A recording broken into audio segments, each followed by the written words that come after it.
Welcome back. Well, today we have on Dr. Sahafi with BGMG Vascular, and nice to have you on, sir. We just saw your spot showing there, and what we're going to be talking about today is vein disease, correct? Good morning to you and good morning to all your viewers. Yes, we're going to talk about vein problems, which is really, really common, but undiagnosed.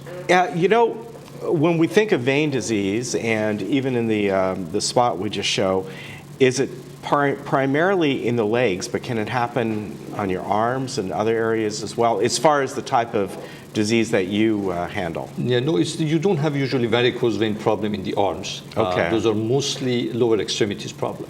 Okay. Yeah. And is that because simply the way the blood pools down, things aren't circulating It's a gravity correctly? issue, yes. And okay. It's a gravity issue, and it mostly happens with women, after pregnancy. Because of the pressure, they damage the valves. Because in the lower extremity veins, you have some valves. They let a unidirectional blood flow. So the blood can go up, but it cannot come down.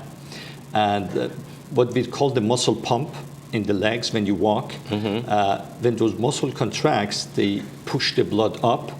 And with muscle contraction, which act like a heart pump. Push the blood all the way, to the heart. Now, if those valves are not functioning, the blood would go up. But if the valve doesn't fully close, then the blood can come down. I see. So the flow is disrupted. And that first creates an increase in pressure. So if you look at someone's legs at that stage of the disease, you don't see any varicose vein, any varicosity. Oh, you don't? You Okay. don't see anything. So a lot of primary care physicians would look at that leg and they say, but she's normal. Or he is normal. I don't see any varicose vein, which is right. You still don't have varicosities, but you have a pressure issue. And that's when people start having symptoms, like restless leg syndrome. Okay. They have like some discomfort in their legs. At night, they say, my legs are like too hot. I feel some itching at the bottom of my feet. That's the stage that it's the best time to address the issue and do preventive care. Okay, and I understand when you talk about this, at least at the early stage, it's really some of the tiny veins, right?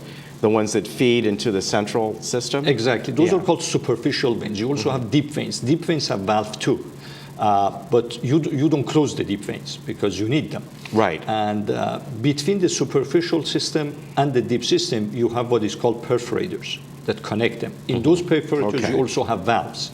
The issue is when those valves are not functioning normally, then the pressure build up. At the beginning, the vein can handle the pressure because the wall has some muscular structure in it, so it can handle the pressure. After a while, when it cannot handle the pressure, it let the blood go out. That's when you start getting skin changes. If you look at someone's leg, you see like the skin color at the lower part of the leg has changed the texture. You see some discoloration, you see some hemosiderin deposit, which is the iron in the red blood cell. And then you start getting swelling. And the last thing that you see in those patients is those varicosities, and sometimes unfortunately leg ulcers. Okay. How do you find this out? In other words, how do you screen people? Is it done through x-rays, or how do you, as a doctor, find out what stage they're in? Yeah, so you can determine? The first thing to do is to diagnose the problem. And this is usually the patient itself, because let me tell you what's going to happen to those patients when they complain of those symptoms. They go see their primary care physician. If they have a lot of knowledge about vein disease, they would direct them to a vascular surgeon, or they would direct them to someone who does vein procedures. If they don't diagnose the problem, then the patient is going to go the wrong path. They're going to end up doing many x-rays, MRIs, see podiatrists, and they're going to get tons of pain medication, anti-inflammatory. They're going to see rheumatologists. And the diagnosis would be delayed by a couple of years. And as soon as a doctor would see those varicosities, then they would say, oh, maybe this patient has varicose vein. Maybe she has vein issues. Right. And the only way to diagnose a vein problem is by ultrasound. Okay. Duplex color ultrasound. So with this probe, which is a really simple exam, takes about 25 to 30 minutes, the ultrasound technologist would find out if there is a reflux from the deep system to the superficial system. Okay. And they're going to find out if those valves are functioning normally or not normally, and they're going to measure the diameter of the veins. If the diameter of the vein is more than a certain amount, that means the vein Okay. has been under too much pressure. Okay. That's time then to take care of the issue. All right. Now, treatment options. I certainly would imagine it depends on how advanced it is, but what are some of the treatment options? The best option, at the very, very early stage, stockings are, can do the job. At the very, very Okay. early stage. I mean, when you just have very mild symptoms, you do an ultrasound and you find out that you have a reflux. Okay. But that's not a curative treatment. It's just Right. palliative. It means it's going to just delay the treatment. Okay. Like some patients, come to us. We also perform cosmetic surgery in our office. Like patient come to me at age of 45, and they said, I want to do a facelift. And I tell them, do you know what? It's too early. What I can do, I can give you some fillers, inject some fat into your face, give some Botox, and delay the facelift by 10 years. Okay. Okay. Then you come at 55, you come at 60, then we can, do the real treatment. So the stocking, pressure stocking, or a treatment to delay the more aggressive treatment. Okay. So we can delay the procedure by 3, 4, 5 years and ask them, to not stand on their feet a long time. And if they stand on their feet, to contract the leg muscle to make that, leg pump function.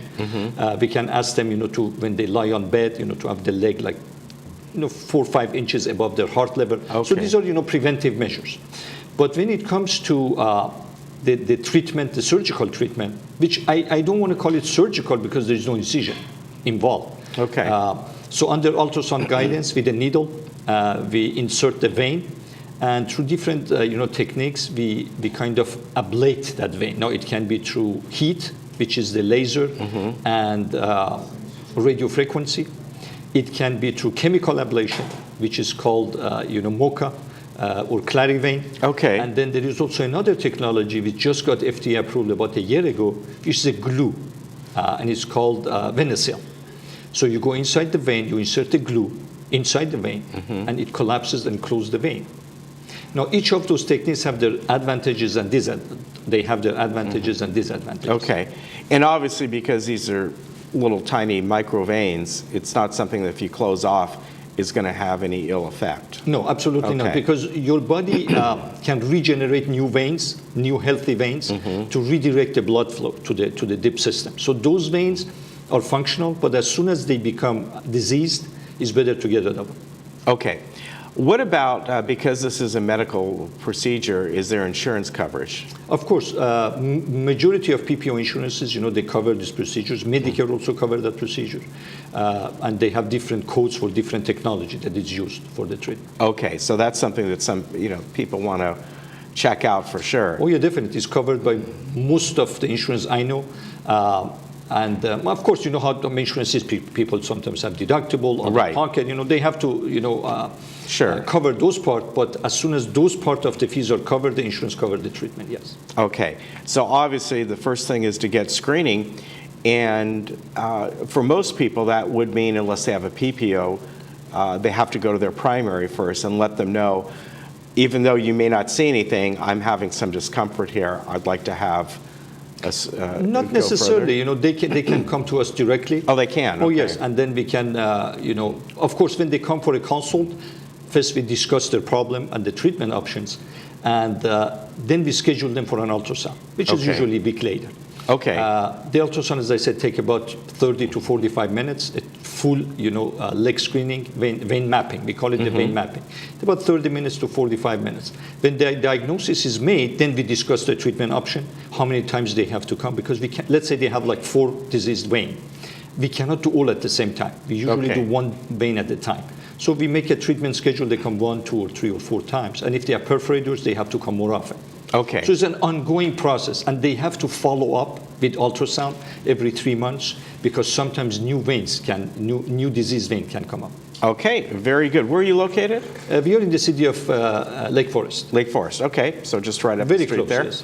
And I want to give your number, and the number I have this is a 909 area code, that's No, correct? 949. Oh, 949, okay. I'm sorry, 949 565-2464, bgmgvascular.com.